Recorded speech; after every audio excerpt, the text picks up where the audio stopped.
Welcome to புகழாக்கம் channel. இன்னைக்கு நம்ம புகழாக்கம் சேனல்ல இருந்து என்ன பார்ப்போம்னா, பொது தமிழ்ல இருக்கிற இலக்கண பகுதியில் இருக்கிற எழுத்துக்களின் பிறப்பு பத்தி பார்ப்போம். ஃபர்ஸ்ட் எழுத்துக்களின் பிறப்பு வந்து எத்தனை வகைப்படும் அப்படின்னா 2 வகைப்படும். அவை என்னென்ன அப்படின்னா இடப்பிறப்பு, முயற்சி பிறப்பு. இடப்பிறப்பு, முயற்சி பிறப்பு. ஃபர்ஸ்ட் இடப்பிறப்பு அப்படின்றது ஒரு எழுத்து வந்து நம்ம சொல்லும் பொழுது எந்த இடத்திலிருந்து பிறக்கின்றதோ அதான் இடப்பிறப்பு. ஃபர்ஸ்ட் உயிர் எழுத்துக்கள் அப்படின்னு பார்த்தா உயிர் எழுத்துக்கள் 12 வந்து நம்மளுடைய கழுத்தை வந்து இடப்பிறப்பாக கொண்டுள்ளது. அடுத்து வல்லின மெய் எழுத்துக்கள்ல வல்லின எழுத்துக்கள் வந்து மார்பையும், மெல்லின எழுத்துக்கள் மூக்கையும், இடையின எழுத்துக்கள் கழுத்தையும் இடமாக கொண்டு பிறக்கின்றது. ஆயுத எழுத்து அப்படின்றது தலையை வந்து இடமாக கொண்டு பிறக்கப்படுகிறது. இதுல கழுத்து, மார்பு, மூக்கு, தலை இந்த 4 உயிரெழுத்துக்கள் வந்து கழுத்தையும், இடையின எழுத்துக்கள் கழுத்தையும் இடமாக கொண்டு பிறக்கிறது. வல்லின மார்பு, மெல்லின மூக்கு, ஆயுதம் தலை. நெக்ஸ்ட் முயற்சி பிறப்பு. இந்த முயற்சி பிறப்பு அப்படின்றது எங்கிருந்து எல்லாம் பிறக்கும் அப்படின்னா இதழ்கள், நாக்கு, பல், மேல்வாய் இந்த 4ல இருந்து தான் பிறக்கும். ஃபர்ஸ்ட் உயிரெழுத்துக்கள்ல எங்க இருந்து பிறக்கின்றது அப்படின்னு பார்த்தோம்னா ஆ அப்படின்னா வாயை திறப்பதன் மூலமாக பிறக்கப்படும் எழுத்து வந்து ஆ. அடுத்து நாக்கின் அடி ஓரம் வந்து மேல்வாய் பல்லும் பொருந்தும் அளவுக்கு பிறக்கக்கூடியது இ ஏ ஐ. அடுத்து இதழ்களை குவிப்பதன் மூலமாக பிறக்கக்கூடிய எழுத்து அப்படின்னா ஓ ஆவு.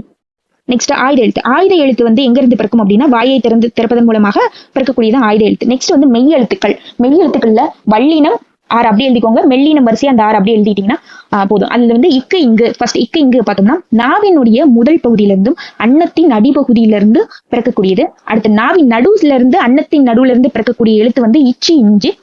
அது ஃபர்ஸ்ட் இருந்து முதல், அதுக்கப்புறம் நடு, அதுக்கப்புறம் நுனிப்பகுதி. அதான் இட்டு இந்து வந்து நாவின் நுனிப்பகுதியும் அன்னத்தின் நுனிப்பகுதியிலிருந்து பிறக்கக்கூடியது. அடுத்து இட்டு இந்து அப்படின்னா நாவின் நுனி வந்து மேல்வாயில இருக்கிற பல்லின் அடிப்பகுதியிலிருந்து பிறக்கக்கூடியது இட்டு இந்து. இப்பு இம்மு அப்படின்னா மேல் இதழும் கீழ் இதழும் இணைப்பதனால் பிறக்கக்கூடியது இப்பு இம்மு. இன்னு அப்படின்னா நாக்கின் நுனி வந்து மேல்வாயை மிகவும் பொருந்துவதால் பிறக்கக்கூடியது.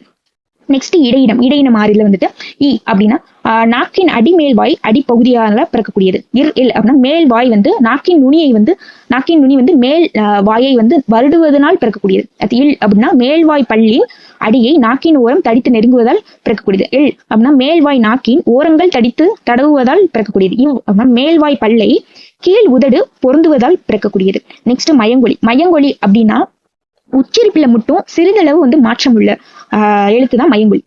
இந்த மயங்கொலியில வந்து மொத்தம் வந்து 8 எழுத்துக்கள் இருக்கு. அந்த 8 எழுத்துக்கள் அப்படின்னு பார்த்தோம்னா ல. இந்த எழுத்துக்கள் வந்து எந்தெந்த இடத்துல பிறக்குது, அதனுடைய அகரம் என்னது அப்படின்னு பார்க்க போறோம். இதுல வந்துட்டு ந அப்படின்றது நாவின் நுனி பகுதியும் அன்னத்தின் நடுப்பகுதியிலும் இருந்து பிறக்கும். இது வந்து தன்னகரம் அப்படின்னு சொல்ல போறாங்க. இது வந்து எதனால அப்படின்னா இப்போ நாக்கும் நா இதுக்கு மட்டும் 3 இது இணை எழுத்துக்கள் வந்து உண்டு. இப்ப நாக்கான இணை எழுத்து டா. சோ அதனால டாக்கு அப்புறம் வந்து நா வர்றனால தன்னகரம் அப்படின்னு சொல்றாங்க. அகரம்ல இது நாவின் நுனி அன்னத்தின் முன்பகுதியின் மூலம் பிறக்கப்படுகிறது. இதோட இணை எழுத்து அப்படின்னு பார்த்தோம்னா ர. இதனால ரன்னகரம் அப்படின்னு. நாக்கின் நுனி மேல்வாய் பல்லின் அடிப்பகுதியிலிருந்து பிறக்கிறதுனால பிறக்கின்றது. இதோட இணை எழுத்து அப்படின்னு என்ன பார்த்தோம்னா த. அதனால தன்னகரம் அப்படின்னு சொல்றாங்க அகரம்ல. இதுல வந்து என்னது நால வந்துட்டு அன்னத்தின் நடுப்பகுதி, நான் வந்து அன்னத்தின் முன்பகுதி, இது வந்து மேல்வாய் பல்லினுடைய அடிப்பகுதி. அடுத்து லா வந்து நாவின் இரு பக்கங்கள் தடித்து மேல்வாய் பல்லின் அடிப்பகுதியில வந்து பிறக்கப்படுகிறது. இது வந்துட்டு வா அப்படின்ற இது வந்து லா வந்து எதை போல இருக்கின்றது அப்படின்னா வா போல இருக்கின்றது. அதனால வந்து வகர லகரம் அப்படின்னு சொல்றோம்.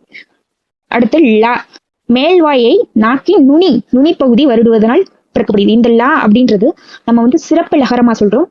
அது போக இந்த லா அப்படின்றது மா போன்று இருப்பதனால இது வந்து மகர லகரம் அப்படின்னு சொல்றோம். அடுத்து நாவின் இற்பக்கங்கள் தடித்து அன்னத்தின் நடுப்பகுதியில பிறக்குது. இது வந்து பாக்குறதுக்கு நா போல இருக்கிறதுனால நகர லகரம் அப்படின்னு சொல்றோம். நெக்ஸ்ட் ரா வந்து நாக்கின் நுனிப்பகுதி வந்து அன்னத்தின் முதல் பகுதியில இருந்து வருடுவதால் வந்து அங்கிருந்து பிறக்கின்றனால ரா. இது வந்து இடையின ரகரம் அப்படின்னு. இந்த ராவும் வந்துட்டு இந்த ரா அப்படின்றது இடையினம், இந்த ரா அப்படின்றது வல்லினம். இந்த ரா வந்து என்னது நாக்கின் நுனி அன்னத்தின் முதல் வருடுவதால் பிறக்கின்றது.